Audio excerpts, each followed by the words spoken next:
Shalom Uvracha. Avant de raconter l'histoire hebdomadaire, un mot sur le texte que nous allons lire ce Shabbat, la Parashat Ekev, qui nous dit « Veya Ekev Tishmeun » voilà que si vous écoutez les commandements de l'Éternel et que vous les accomplissiez, alors, de son côté, l'Éternel ton Dieu gardera pour toi l'alliance et la bonté qu'il a juré d'accomplir envers tes ancêtres. Suivent un certain nombre de bénédictions, de l'amour de Dieu, de sa bénédiction, de la multiplication qu'il nous promet, et arrive au verset 14 de ce chapitre 7, les mots suivants. Baruch tiyeh mikol amim. Tu seras béni parmi tous les peuples. En fait, littéralement, cela veut dire tu seras béni par tous les peuples. Et pour bien renforcer cette idée, le Midrash Rabbah nous dit que une dame qui reçoit un compliment de l'une de ses rivales est beaucoup plus touchée que lorsque c'est une de ses amies qui lui fait le même compliment. Alors je vais vous raconter maintenant une histoire qui illustre cette interprétation du Midrash.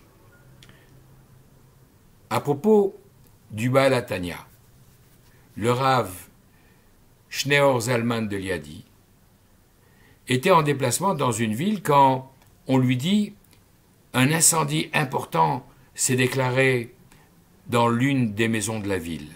Il a aussitôt demandé à y être conduit et il voyait là les soldats de la garnison voisine qui étaient affairés à essayer d'éteindre l'incendie mais qui pour l'instant n'arrivaient pas à maîtriser la situation. Alors il s'est appuyé sur sa canne à regarder et de manière incompréhensible pour ces pompiers volontaires, le feu s'est réduit et s'est éteint. Les soldats sont vite retournés à la caserne, ont fait le compte-rendu à leur officier qui a demandé qu'on amène tout de suite ce rabbin. Il est conduit chez l'officier, qui le fait rentrer dans son bureau, l'installe confortablement sur une chaise et lui pose la question suivante. Dites-moi, êtes-vous le fils ou le petit-fils du Baal Shem Tov? Quelque peu intrigué par la question, Rabbi Shneor Zalman de Liadi répond « Biologiquement, physiquement, je ne suis ni son fils ni son petit-fils. Mais on peut dire que spirituellement, puisque je suis moi-même le disciple de son disciple, on peut dire que je suis spirituellement son petit-fils. » Alors l'officier le regarde en lui disant « C'est bien ce qui me semblait. Devant les faits qui m'ont été rapportés, j'ai compris que vous étiez lié à ce saint homme. Je vais vous raconter l'histoire qui s'est passée avec le Baal Shem Tov et mon père, qui était général. Et avec ses troupes, il était en train de camper près de Medzibouch, la ville du Baal Shem Tov. Il se trouve que, à l'époque, nous étions à la fin du XVIIIe siècle, les communications n'étaient pas ce qu'elles sont aujourd'hui, et donc ça faisait un certain temps que mon père n'arrivait pas à avoir de nouvelles de son épouse. Il était extrêmement inquiet. Ses amis, voyant ses préoccupations, lui dirent « Tu sais, il y a ici dans cette ville un saint homme, le Baal Shem Tov, connu pour ses prodiges, adressez-vous à lui, peut-être qu'il pourra faire quelque chose. » Alors aussitôt, le général, mon père, envoie un messager demandant une audience au Baal Shem Tov, qui passe tout son temps dans l'étude et la contemplation, si bien qu'il refuse, n'ayant pas de temps pour ses mondanités. Le général envoie un deuxième messager qui reçoit toujours la même réponse négative. Il envoie cette fois-ci un mot écrit de sa main en lui disant, voilà la troisième tentative, si vous ne me recevez pas, je prendrai une décision par laquelle j'imposerai à tous les juifs de la ville de recevoir dans leur maison des soldats de ma garnison et de le nourrir.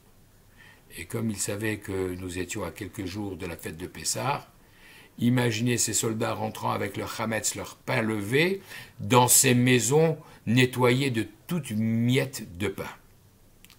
Devant la menace qui pesait ainsi sur la communauté et sa manière de célébrer le Seder, le Baal Shem Tov fit savoir qu'il acceptait de recevoir finalement le général.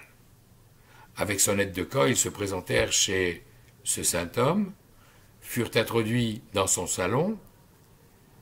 Par la porte entr'ouverte de son bureau, ils le voyaient plongé dans un livre dont ils ont su plus tard que c'était le Saint Zohar. Mon père s'est levé et s'est dirigé vers un miroir qui se trouvait dans cette salle d'attente pour arranger sa chevelure. Et là, au lieu de voir son propre reflet, il a vu une route pavée, mais c'est la route qui conduit à sa ville. N'en croyant pas ses yeux et semblant, paraissant, pensant pouvoir être l'objet d'une hallucination, il appelle son aide de camp, l'invite à le rejoindre pour regarder. Et effectivement, c'est bien sa ville dans laquelle ils sont en train de pénétrer par le regard. Et l'image les conduit progressivement jusqu'à sa maison, la porte qui s'ouvre, il rentre et il voit sur la table son épouse en train d'écrire une lettre. Tout semble aller bien, il se penche pour voir ce qu'elle est en train d'écrire. Mon cher époux, cela fait effectivement longtemps que je n'ai pu t'écrire, et tu vas comprendre pourquoi. Parce que j'étais en train de donner naissance à notre fils. C'est ce qui m'a empêché de t'envoyer plus tôt cette lettre, qui, j'espère, te trouvera en bonne santé. Mon père était fou de joie, doublement d'avoir de bonnes nouvelles de son épouse, mais en même temps d'apprendre la naissance d'un enfant, d'un garçon. Il remercia le Baal Shem Tov de cette information qu'il avait eue par des moyens extraordinaires, et il repartit avec son aide de camp. Quelques jours plus tard, cette fameuse lettre qu'il avait vue son épouse en train d'écrire lui parvint et lui confirma ce qu'il avait vu dans le miroir. Je suis moi, le fils de ce général dont on a annoncé la naissance, et je peux vous inviter à lire maintenant dans le journal de bord de mon père les événements qu'il a relatés en détail. Voilà donc la bénédiction que le Baal Shem Tov a reçue de ce général et le Rav Shneor Zalman de Liadi de son fils devant ces prodiges qu'Akadosh Baruch Hu avait permis de faire pour que s'accomplisse le verset Baruch Tiyeh Mikol Ha'amim, tu seras béni par toutes les nations. Shalom uvracha vechol tuv, bracha ve'atzlacha.